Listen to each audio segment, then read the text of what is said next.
이제 저희들이 보면 이제 채권을 회수하기 위해서 굉장히 많은 노력을 했지 않습니까?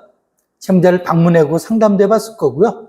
또 그게 안 되니까 보면 이제 가압류라는 거죠. 집행보존조치 뭐 이런 부분들도 저희들 활용했을 거고, 또 한 번 보면 나중에 보면 이제 민사소송이 있지 않습니까? 민사소송을 통해서 집행권을 받았을 거고 획득했을 거고, 그걸 통해서 보면 이제 강제집행, 뭐 유태동산 경매라든지 부동산 경매라든지 강제경매라든지 채권압류, 추심명령, 전부명령 뭐 이런 노력들 굉장히 많이 했지 않습니까?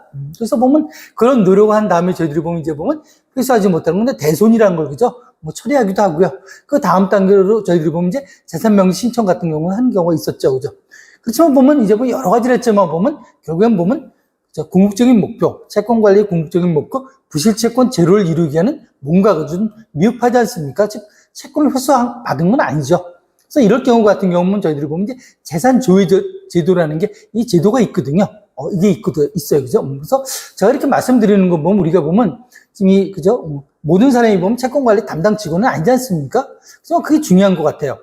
이게 보면 이 채권은 내가 하는 건 아니지만 나 말고 그죠? 이게 보면 우리 법률팀이라든지 채권관리팀이라든지 아니면 또 보면 이제 변호사님 뭐 다른 분들한테 우리가 보면 이제 도움을 청할 수도 있지 않습니까? 또 중요한 건 뭔가 하니 이렇게 채권이 발생시킨 게 그죠? 어떻게 해서 그죠? 절차는 흘러간다. 그 내용 정도는 아는 게 굉장히 중요한 것 같아요. 그래서 이런 내용들은 보면 실무는 하지 않더라도 뭡니까? 프로세스를 이해한다는 거 굉장히 중요한 거고. 그렇죠. 그래서 보면, 저 사람들은 저런 업무를 하는구나. 이 채권이 이렇게 해서 끝이 나겠구나. 그걸 아는 거 굉장히 중요하죠.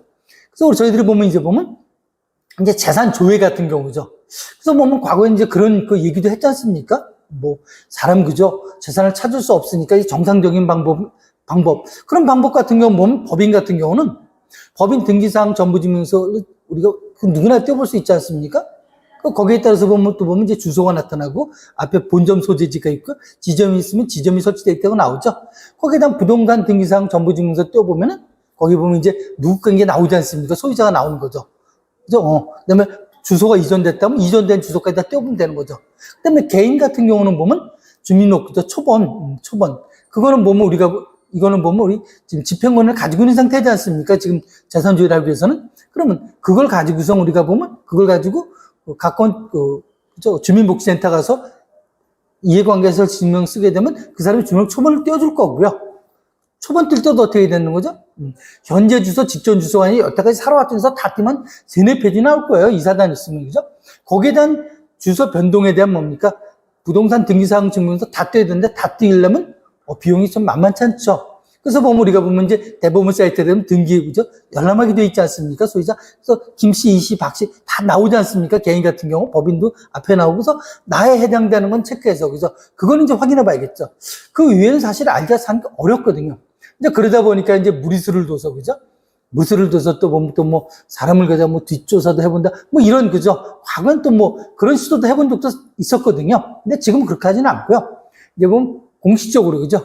법에서 어떻습니까? 재산 조회도를 신설한 거죠. 그래서 보면 이걸 하기 위해서는 그냥은 안 되고요. 저희가 보면 집행권을 가지고 있는 상태에서 우리 재산관계 명시 신청 있지 않습니까? 그걸 신청해야 되는 거죠. 그러면 결국에 이제 결론이 날 거 아니겠습니까? 이 사람이 보면 나와서 서류를 제출했는데 보니까 있다 없다 결론이 나오는 경우죠. 그렇죠? 그게 나오죠. 그게 결론이 나오면 그걸 가지고 다시 이제 보면 민사신청과에 가면 보통 보면 이 재산명시 신청하고 채무불이행자 명부등재 재산조회 거의 한 사람이 한다고 보면 돼요. 그래서 이번에 갈 때도 보면 여러분이 보면 이제 보면 서류를 다 갖고 오는 게 좋아요. 한번 갔다가 또 없으면 다시 올 수는 없지 않습니까? 그래서 관계대서는 다 가져가는 거죠. 물론 여러분의 위임장 재직증명서는 다 들고 가야겠죠. 그 다음에 우리가 보면 이제 보면 사용인감 정도 하나 갖고 가는 거 좋고요. 그래서 비용 일정 부분 가서 이제 신청을 하지 않습니까? 그럼 신청할 때 보면 이제 담당자가 그 얘기를 물어봐요. 재산명시 신청 사건번호 대라고 그러지. 왜? 그게 만약에 안 되지 않습니까? 그게 이제 안 되면은 그거 끝나고 신청, 결론 보고 오라는 소리죠. 신청도 안 했으면 그거 하고 오라는 소리죠. 그래서 보면 그 재산명시 신청, 그죠? 이 사건 제도가 통과가 돼야 되는 거죠. 사건번호를 가지고 가면, 확인해 보면 금방 나오거든요. 네. 좋습니다. 그 다음에 이제 목록을 쓰라고 그러죠. 그 목록에는 보면 여러 개 쓰는 게 있어요. 내가 알고 싶은 거. 그 소리 보면 이제 법원 행정처 같은 경우 부동산 등기사항 전부증명서는 등기소는 이제 법원 행정처 관할이거든요. 그럼 거기에 보면 2만 원, 그래서 2만 원 내지 않습니까? 그럼 보면 이제 부동산 등기사항증명서 그 사람이 보면 법인이고 또 법인이고 있지 않습니까? 법인이고 개인인 경우가 있을 수 있지 않습니까?